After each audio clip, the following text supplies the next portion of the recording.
Let's let's look at 5 AI writing red flags that get your scholarship essays rejected.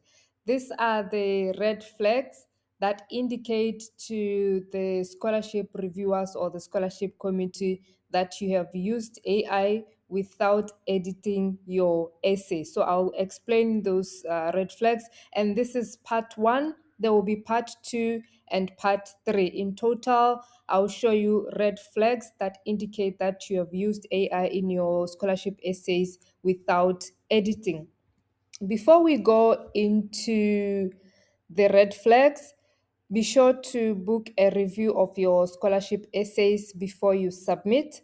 I will have a look at your essays, go through your essays, and provide constructive feedback, and also help you identify areas where you need improvement, and also identify where you have used AI and where you need to tweak or where you need to change so that your essay doesn't sound AI generated. Now let's have a look at the first red flag. The first red flag is overused thought leader words. There are some common words that always come out of the output that you get from ChatGPT or any AI tool. There are repetitive words that you would see like unlock, leverage, comprehensive, and I think comprehensive is used a lot. Robust, transformative, impactful. You see those thought leader words, you will likely find them in all the essays that you generate from your chat gpt or from your AI tool. So what you need to do is you have to go through your essays and identify these words, highlight these words. After you have asked ChatGPT to help you write a draft of your essay, the next thing you need to do is to read through your essay and highlight these thought leader words that pop up in your essay, and then find simple synonyms to replace those thought leader words so that your essay doesn't sound the same as an essay from an applicant from another country. Like, for example, instead of leverage, you could say use. Instead of comprehensive, you could say important or detailed, depending on the context of your paragraph. So you have to find simple synonyms to replace the thought leader words so that your essay can be unique, or at least your essay can sound unique.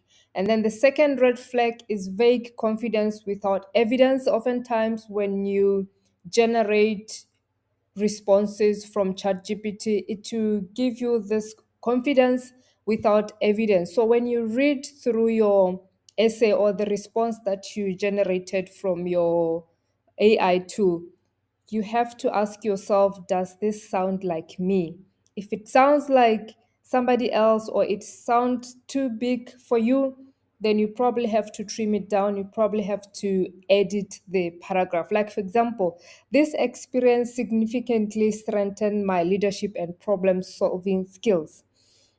If you know you don't have leadership experience, or if you know that the experience that you are describing did not really strengthen your leadership experience, then you have to tweak that sentence. You have to change that sentence, because if you just put the sentence there without evidence, then that becomes a problem for you with the scholarship committee or the person who is reviewing your essay. So you need to show how, not that. Like, you have to add concrete action or result. You have to add examples. Instead of saying this experience significantly strengthen my leadership and problem solving skills, perhaps you could say, I led a team of 4 students to organize weekly study sessions, which improved our course pass rate. You see that there is a difference with the first example is just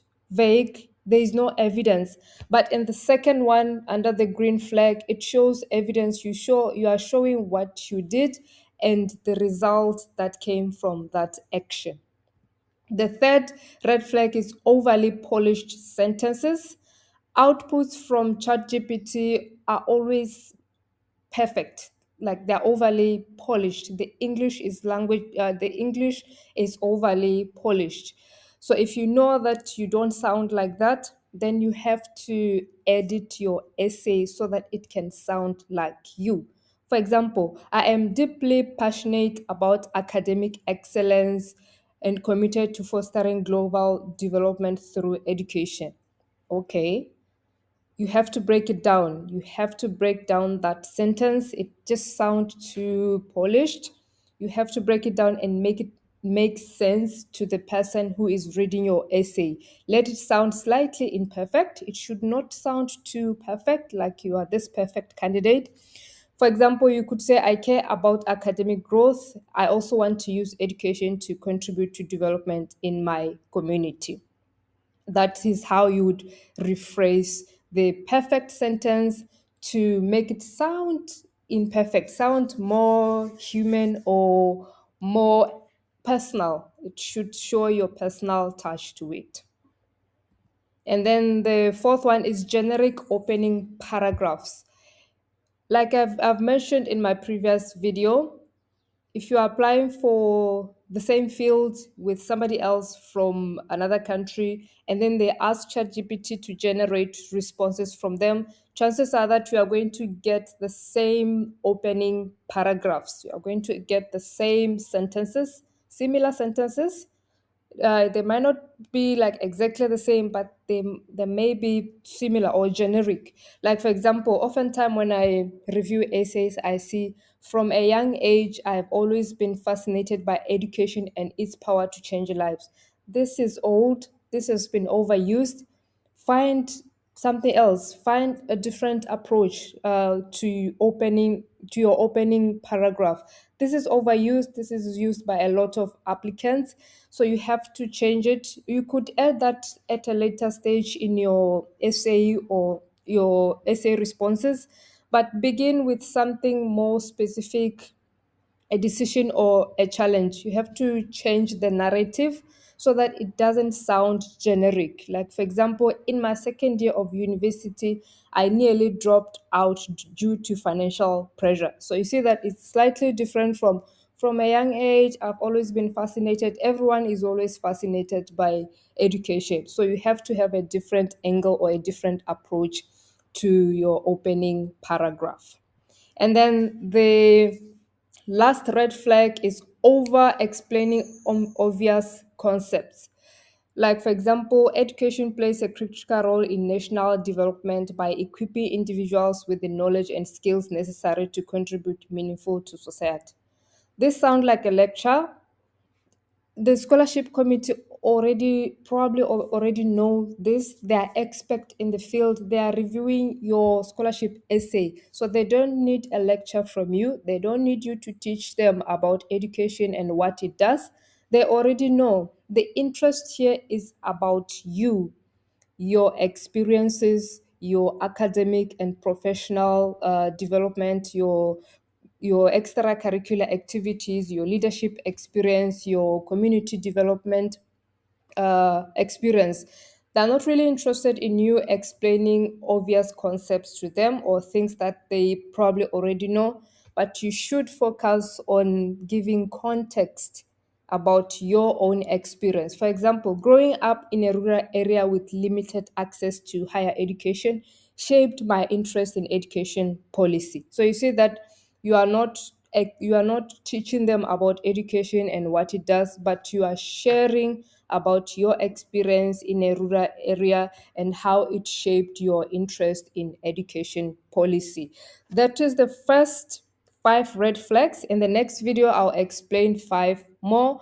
But one thing that you should remember is that there is nothing wrong with the sentences on the red flags. It's English. They are English. They are perfectly well. The problem is that they are empty, repetitive, and sound exactly like any other AI generated essay. You want to be unique in your responses. You want to be this unique individual. You want to show your own personal experience. You have to add your personal touch to your essays.